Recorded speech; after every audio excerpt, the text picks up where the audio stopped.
Allahu Akbar, Allahu Akbar.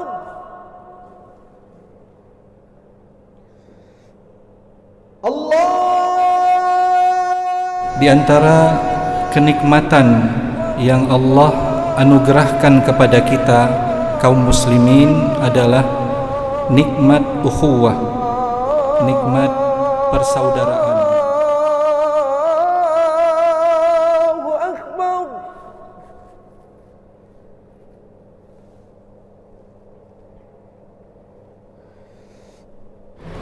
أعوذ بالله من الشيطان الرجيم. بسم الله الرحمن الرحيم. الحمد لله رب العالمين، والصلاة والسلام على أشرف المرسلين وعلى آله وصحابته أجمعين. أما بعد، فيا أيها الحاضرون والحاضرات، أوصيكم ونفسي بتقوى الله وأحثكم على طاعته لعلكم ترحمون. Hadirin hadirat yang Allah muliakan, pertama sekali saya mengucapkan Assalamualaikum warahmatullahi wabarakatuh. Kita bersyukur kepada Allah Subhanahu wa taala atas seluruh nikmat yang masih Allah Subhanahu wa taala anugerahkan kepada kita hingga saat ini. Allah Subhanahu wa taala masih memberikan kita kenikmatan, nikmat sehat dan nikmat sempat, sehingga kita bisa melaksanakan salat maghrib secara berjamaah. Kita bermohon kepada Allah Subhanahu wa taala, semoga Allah menganugerahkan kepada kita keistiqomahan dalam ketakwaan dan bisa saling nasihat menasihati dalam kebaikan. Kemudian kita bersalawat kepada baginda Rasulullah sallallahu alaihi wasallam yang telah mengajarkan kepada umat manusia seluruh nilai-nilai kebaikan. Nilai-nilai kebaikan untuk kita laksanakan, dan sebagaimana Rasulullah sallallahu alaihi wasallam juga sudah menunjukkan kepada kita pintu-pintu keburukan agar kita hindari dan jauhi. Hadirin hadirat sidang jamaah salat maghrib Masjid Raya Baitur Rahman yang dimuliakan Allah Subhanahu wa taala, begitu juga para pendengar dan para pemirsa dimanapun keberadaannya. Sedianya di setiap malam Ahad kita mendengarkan ceramah dari guru kita Tengku Haji Fakhruddin Lahmuddin. Akan tetapi sepertinya beliau pada malam yang berbahagia ini berhalangan, dan izinkan saya untuk beberapa saat ke depan membacakan beberapa firman Allah Subhanahu wa taala beserta penjelasan yang disebutkan oleh para ulama. Hadirin hadirat yang Allah muliakan, di antara kenikmatan yang Allah anugerahkan kepada kita kaum muslimin adalah nikmat ukhuwah, nikmat persaudaraan. Ini adalah salah satu kenikmatan yang sangat luar biasa. Allah Subhanahu wa taala di dalam surat Ali Imran menyebutkan, berfirman, A'udzu billahi minasy syaithanir rajim. Bismillahirrahmanirrahim. واعتصموا بحبل الله جميعا ولا تفرقوا واذكروا نعمة الله عليكم إذ كنتم أعداء فألف بين قلوبكم فألف بين قلوبكم فأصبحتم بنعمته إخوانا وكنتم على شفا حفرة من النار فأنقذكم منها كذلك يبين الله لكم آياته لعلكم تهتدون Wa'tasimu bihablillahi jami'a, berpegang teguhlah kamu semuanya kepada agama Allah. Wala tafarraqu, dan janganlah kamu bercerai-berai. Wadhkuru ni'matallahi 'alaikum, dan ingatlah nikmat Allah kepadamu. Idh kuntum a'da'an fa'allafa baina qulubikum, ketika kamu dahulu bermusuhan, lalu Allah mempersatukan hatimu. Fa'allafa baina qulubikum, lalu Allah mempersatukan hatimu. Fa'asbahtum bini'matihi ikhwana, sehingga dengan karunia-Nya kamu menjadi bersaudara. Wa kuntum ala syafa hufratin minan nari fa'anqadhakum minha, dan kamu sungguh pada waktu itu berada di tepi jurang neraka, lalu Allah menyelamatkan kamu dari jurang neraka tersebut. Kadzalika yubayyinullahu lakum ayatih, demikianlah Allah menerangkan ayat-ayatnya kepadamu. La'allakum tahtadun, agar kamu mendapat petunjuk. Surat Ali Imran ayat 103. Di sini disebutkan bahwa di antara kenikmatan Allah adalah Allah mempersatukan hati-hati kaum muslimin, dan Allah mengingatkan di dalam ayat ini bahwa perpecahan itu akan membawa kepada jurang api neraka. Para ulama menyebutkan bahwa sababun nuzul untuk ayat ini adalah ketika seorang Yahudi mendatangi Aus dan Khazraj yang pada waktu itu sudah masuk Islam. Mereka mendatangi Aus dan Khazraj mengingatkan tentang pertikaian masa lalu mereka. Sebagai informasi, Aus dan Khazraj ini adalah kabilah yang pada dasarnya adalah bersaudara. Aus dan Khazraj itu adalah adik abang. Mereka datang dari Yaman, hijrah ke kota Madinah. Seiring perjalanan waktu, anak cucu mereka kemudian bertikai. Pertikaian mereka tersebut berlanjut hingga 140 tahun. Ini adalah jangka waktu yang sangat panjang dan sangat mengherankan. Dari yang awalnya mereka adalah bersaudara, kemudian mereka bertikai, berperang sampai 140 tahun, hingga pada akhirnya Allah lembutkan hati mereka dan mereka masuk ke dalam agama Islam. Peperangan terakhir yang terjadi antara Aus dan Khazraj itu disebutkan adalah namanya Perang Bu'ath. Perang ini kurang lebih terjadi 5 tahun sebelum hijrahnya Nabi sallallahu alaihi wasallam. Adapun penyebab dari peperangan Bu'ath ini adalah ketika Aus yang merupakan kabilah yang lebih sering kalah dalam peperangan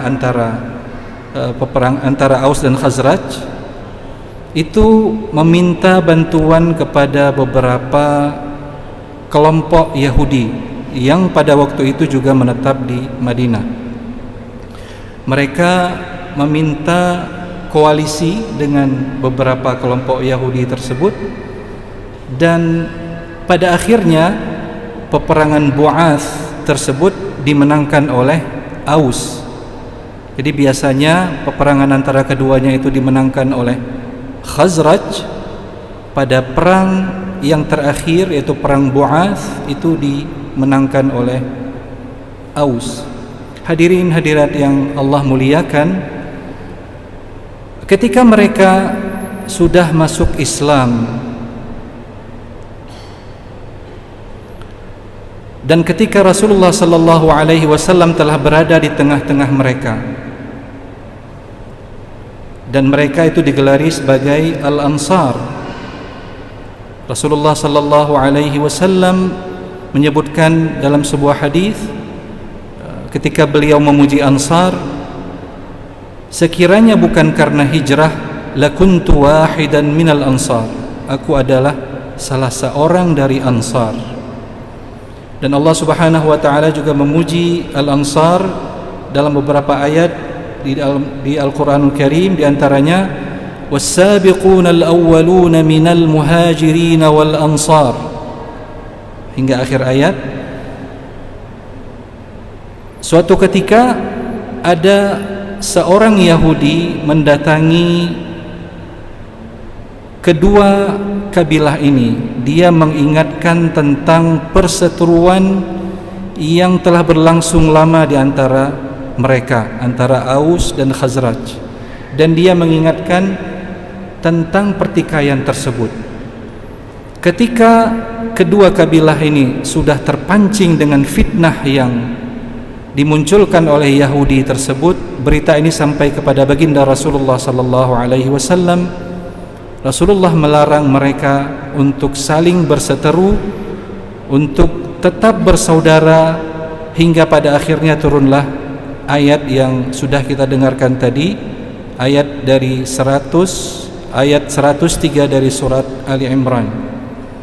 Hadirin hadirat yang Allah muliakan, Rasulullah sallallahu alaihi wasallam sangat menekankan akan pentingnya persaudaraan di antara sesama kaum muslimin.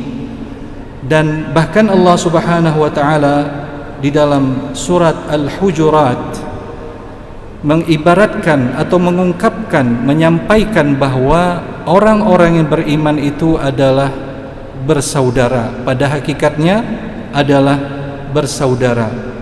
Allah berfirman, innamal mu'minuna ikhwah, innamal mu'minuna ikhwatun fa aslihu baina akhawaykum wattaqullaha la'allakum turhamun. Bukanlah kaum mukminin itu kecuali orang yang bersaudara. Innamal mu'minuna ikhwah, orang mukmin tidak lain dan tidak bukan mereka adalah orang yang bersaudara. Fa aslihu baina akhawaykum, maka perbaikilah antara dua saudaramu. Wattaqullaha la'allakum turhamun, dan bertakwalah kalian kepada Allah, moga-moga kalian dirahmati oleh Allah Subhanahu wa taala. Di antara hal yang menarik di dalam ayat ini, Allah Subhanahu wa taala menyampaikan, menetapkan bahwa orang-orang yang beriman kepadanya tidak lain dan tidak bukan mereka adalah orang-orang yang bersaudara. Di sini disampaikan dalam bentuk al-qasr atau pengkhususan, memakai innama. Orang-orang mukmin tidak lain dan tidak bukan mereka adalah orang yang bersaudara. Kata-kata bersaudara di dalam ayat ini menggunakan kata ikhwah. Kata ikhwah sebagaimana disebutkan oleh para ulama dalam bahasa Arab, itu merupakan bentuk jamak dari akh, saudara. Akhun, Ya. Nah, kata ini juga mempunyai bentuk jamak yang lain, yaitu ikhwan. Para ulama menyebutkan bahwa perbedaan antara ikhwah dengan ikhwan adalah bahwa ikhwah itu adalah saudara yang sangat dekat, saudara setali darah, sedangkan ikhwan itu adalah saudara yang mungkin kedudukannya lebih jauh. Allah Subhanahu wa taala di dalam ayat ini menggunakan kata ikhwah untuk orang-orang yang beriman. Ini menunjukkan bahwa hubungan antara sesama orang yang beriman, sesama kaum muslimin, itu bukan hanya sebatas hubungan sosial, tapi lebih dari itu mereka adalah bersaudara yang ikatan persaudaraannya itu teramat kuat. Bahkan Imam Al-Qurtubi menyebutkan bahwa al-ukhuwatu fid din aqwa min al-ukhuwati fin nasab, bahwa persaudaraan di dalam agama, persaudaraan yang terjadi karena ikatan agama sesama kaum muslimin itu lebih kuat dibandingkan dengan hubungan persaudaraan yang terjadi karena ikatan tali darah. Sebagai buktinya bahwa seseorang ketika dia keluar dari agama ini, anggap saja misalnya seorang anak yang berayahkan seorang muslim, kemudian dia murtad dari agamanya, maka anak tersebut tidak bisa mewarisi ayahnya. Ini adalah salah satu bukti bahwa orang yang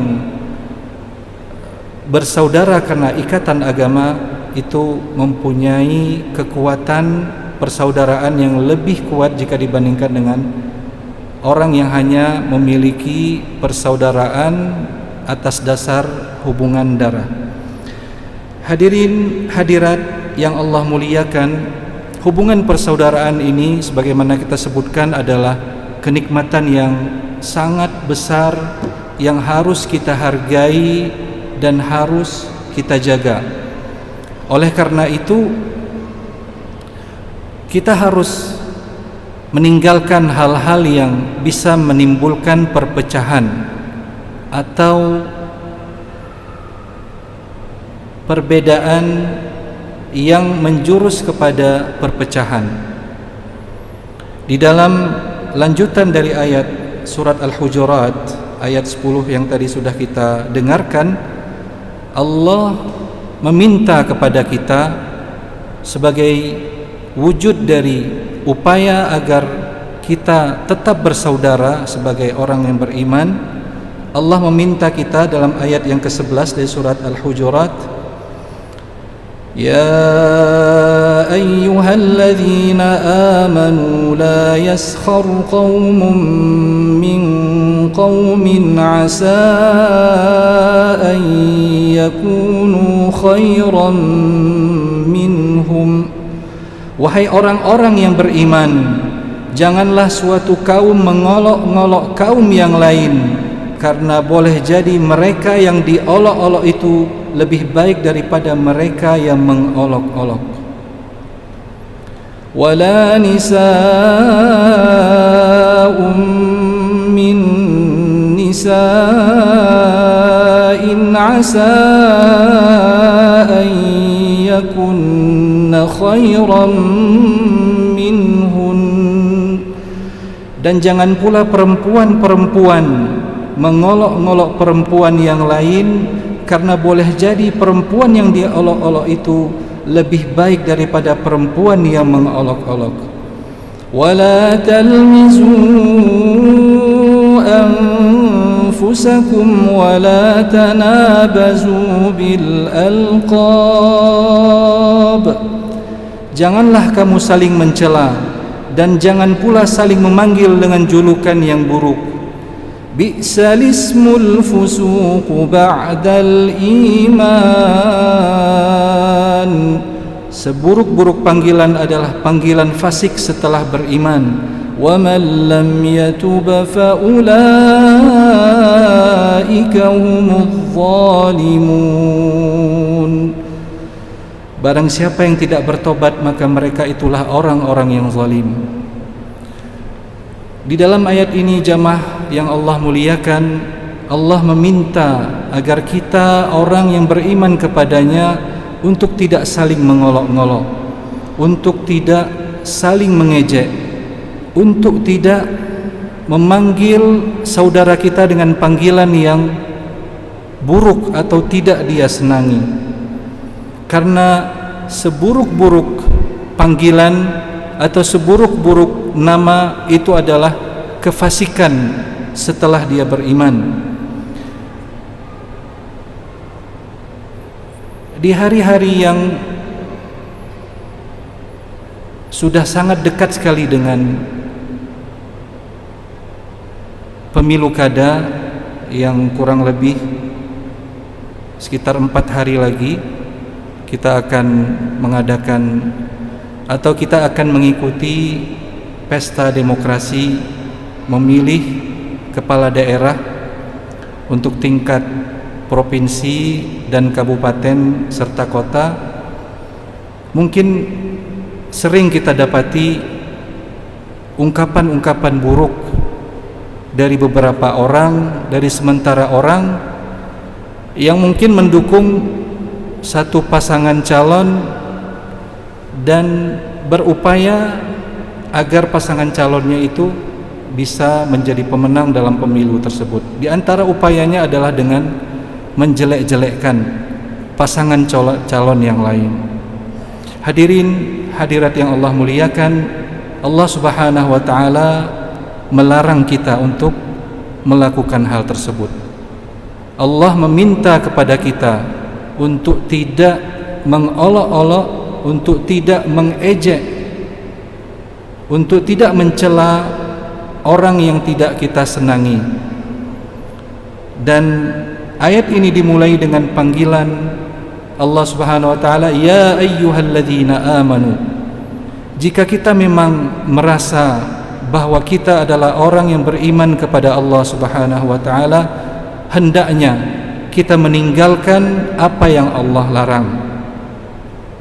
Di sini dalam ayat ini Allah melarang kita untuk mengejek orang yang lain, karena bisa jadi orang yang kita ejek tersebut lebih baik daripada kita yang mengejek. Kemudian hal menarik lainnya di dalam ayat ini, ketika Allah meminta orang-orang yang beriman untuk tidak mengolok-olok saudaranya kaum muslimin yang lain, Allah menyebutkan secara khusus setelah permintaan tersebut kepada para wanita-wanita, wala nisa'um min nisa', dan hendaknya perempuan-perempuan juga tidak mengolok-olok perempuan yang lain. Penyebutan secara khusus seperti ini sebagai bentuk penegasan terhadap pentingnya hal yang Allah Subhanahu wa taala minta di dalam ayat tersebut. Dan ayat ini ditutup dengan firman-Nya, wa man lam yatub faulaika humudz zalimun. Dan barang siapa tidak bertaubat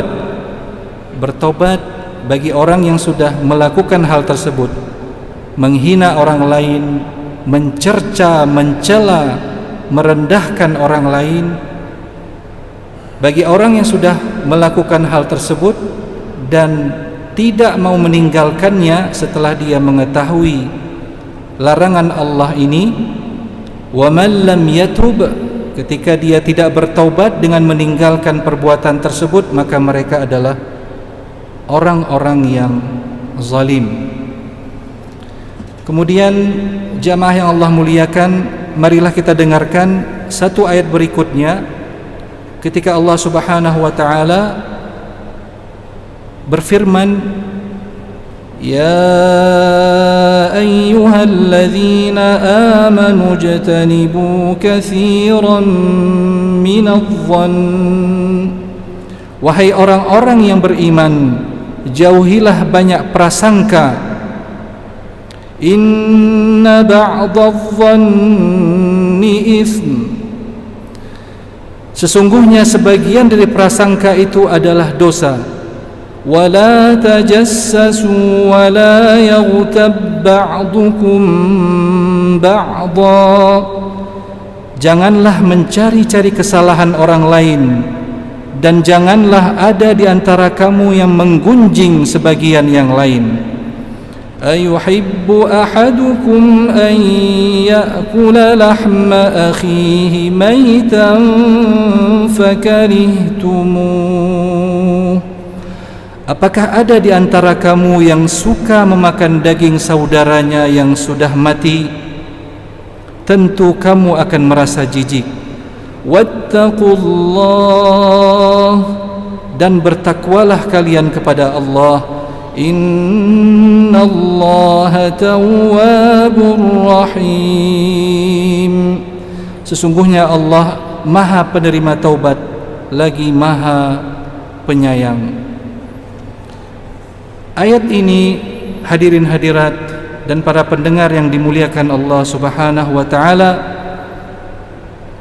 memuat perintah Allah yang lain bagi kita orang yang beriman kepadanya untuk meninggalkan prasangka-prasangka kepada saudara kita.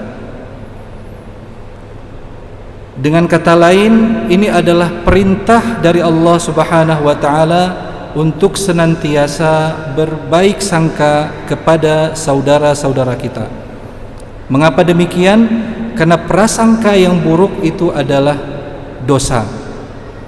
Dan kemudian Allah Subhanahu wa taala juga meminta kepada kita untuk tidak mencari-cari kesalahan saudara-saudara kita.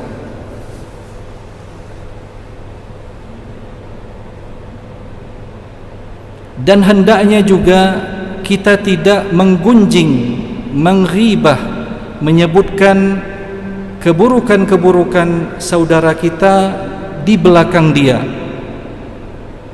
Ghibah ini adalah salah satu pekerjaan yang sangat dibenci oleh Allah Subhanahu wa taala, karena ghibah itu ibarat kita memakan daging saudara kita dalam kondisi dia sudah tiada. Kita makan dagingnya, dan itu adalah hal yang sangat menjijikkan. Kita makan daging saudara kita yang sudah meninggal. Seorang yang melakukan ghibah pada dasarnya dia menggunjing, pada dasarnya dia memakan daging saudaranya. Dan Allah Subhanahu wa taala memerintahkan agar kita bertakwa kepadanya dengan melakukan apa yang Allah perintahkan dan meninggalkan apa yang Allah larang, agar sempurna taubat kita dan sempurna ketakwaan kita kepadanya. Karena sungguh Allah Subhanahu wa taala itu Maha penerima taubat dan Maha penyayang. Hadirin hadirat yang Allah muliakan, Rasulullah sallallahu alaihi wasallam ketika beliau berhijrah ke kota Madinah, salah satu hal yang pertama sekali beliau lakukan adalah mempersaudarakan antara kaum Muhajirin dan kaum Ansar. Ini adalah satu pilar penting penguatan Islam yang ada di kota Madinah, yaitu dengan mempersaudarakan antara orang-orang yang berhijrah dari kota Mekah dengan orang-orang Ansar yang terdiri dari kaum Aus dan Al-Khazraj yang sudah masuk Islam dan sudah kembali kuat hubungan persaudaraan di antara mereka. Rasulullah sallallahu alaihi wasallam dalam banyak sekali hadis menekankan bahwa persaudaraan itu adalah hal yang sangat penting di dalam agama ini. Rasulullah diantaranya bersabda, la yu'minu ahadukum hatta hatta yuhibba li akhihi ma yuhibbuhu li nafsihi. Tidak sempurna keimanan kalian hingga kalian mencintai untuk saudara kalian apa yang kalian cintai untuk diri kalian. Jika kita tidak senang untuk dikata-katai oleh orang lain, maka hendaknya kita tidak mengata-ngatai orang lain. Jika kita senang untuk diajak bicara dengan bahasa yang lembut, maka berupayalah agar kita berbicara dengan orang lain dengan bahasa yang lembut. Intinya, perlakukanlah orang lain sebagaimana kamu memperlakukan dirimu sendiri. Di dalam sebuah hadis yang lain yang diriwayatkan oleh Imam Muslim dari Abu Hurairah radhiyallahu anhu, beliau mengatakan bahwa Rasulullah sallallahu alaihi wasallam bersabda, "La tahasadu, janganlah kalian saling dengki. Wala tanajashu, janganlah kalian saling menipu. Wala tabaghadu, janganlah kalian saling marah.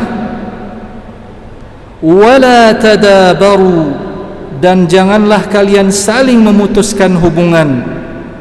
Wala yabi' ba'dukum ala bai'i ba'd, dan janganlah kalian menjual sesuatu yang telah dijual kepada orang lain." Ini adalah bagian dari upaya Rasulullah sallallahu alaihi wasallam menjaga agar tidak ada perseteruan di antara kaum muslimin. Jadi jangan sampai misalnya seseorang ketika sudah menjual barang yang dia miliki kepada orang tertentu, lalu ketika dia mendapati orang lain ingin membeli barangnya dengan harga yang lebih tinggi, dia lalu menjual kepada orang yang kedua. Tentu saja jika ini dilakukan, ini akan membuat orang yang pertama yang sudah terjadi kesepakatan antara mereka berdua itu akan menjadi sedih, marah, dan pada akhirnya muncul ketidakpercayaan dari dia kepada saudaranya. Begitu juga di dalam hadis yang lain, Rasulullah sallallahu alaihi wasallam melarang kita untuk meminang wanita yang sedang berada dalam pinangan orang lain, yang sudah dipinang oleh orang yang lain. Ini untuk menjaga agar tidak terjadi pertikaian, perseteruan yang akan menghancurkan hubungan antara kaum muslimin. Kemudian Rasulullah melanjutkan, wa kunu ibadallahi ikhwana, dan hendaklah kalian menjadi hamba Allah yang bersaudara. Al-muslimu akhul muslim, seorang muslim adalah saudara bagi muslim lainnya. La yazlimuh, dia tidak akan menzaliminya.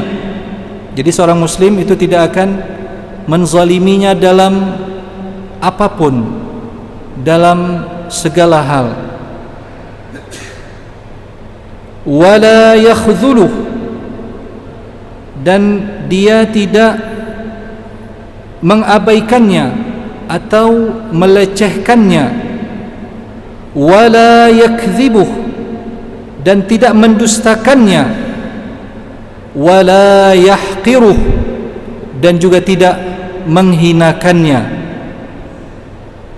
Kita ulangi beberapa hal spesifik yang disebutkan oleh Rasulullah sallallahu alaihi wasallam, bahwa seorang muslim terhadap saudaranya muslim yang lain, dia tidak akan menzaliminya, dia tidak akan meremehkannya, dia tidak akan mendustakannya, dan dia tidak akan menghinakannya. Rasulullah melanjutkan, at-taqwa hahuna, beliau menunjuk kepada dada beliau dan menyebutkan hadisnya sebanyak 3 kali. At-taqwa hahuna, at-taqwa hahuna, at-taqwa hahuna. Ketakwaan itu berada di sini, di dalam hati.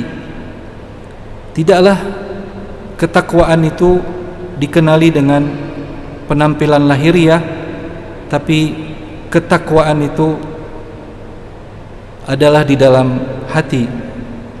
Bihasbi imri'in minasyarri an yahqira akhahul muslim. Dan cukuplah bagi seorang muslim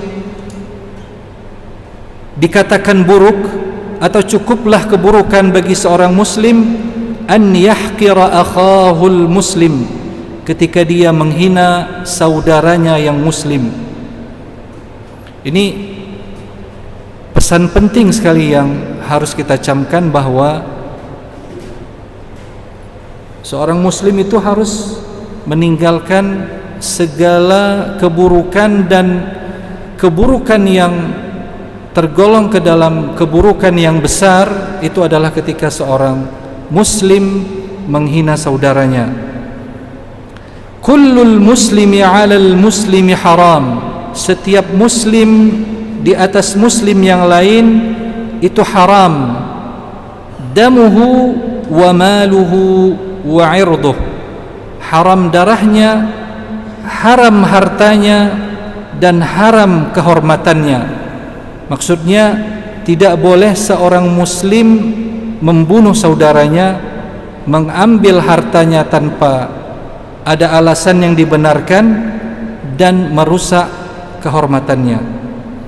Hadirin hadirat yang Allah muliakan, marilah di dalam beberapa hari menjelang pilkada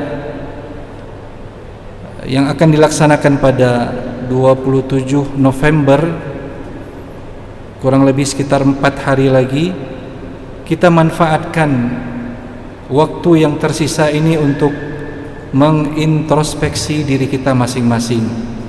Jika memang kita pernah melakukan hal-hal yang dilarang oleh Allah Subhanahu wa taala dan dilarang oleh Rasulullah sallallahu alaihi wasallam di dalam ayat-ayat dan juga di dalam hadis yang sudah kita dengarkan tadi, hendaknya kita bertaubat dengan meninggalkan hal-hal tersebut dan memohon ampun kepada Allah, serta berazam bersungguh-sungguh untuk tidak melakukannya di kemudian hari. Demikian yang dapat kami sampaikan. Mohon maaf atas banyak kekurangan dan kesalahan. Aqulu qawli hadza wa astaghfirullah li wa lakum. Wassalamu alaikum warahmatullahi. Bismillahirrahmanirrahim. Laqad ja'akum rasulun min anfusikum azizun 'alayhi ma 'anittum harisun 'alaykum بالمؤمنين رؤوف رحيم. ويقول إن الله وملائكته يصلون على النبي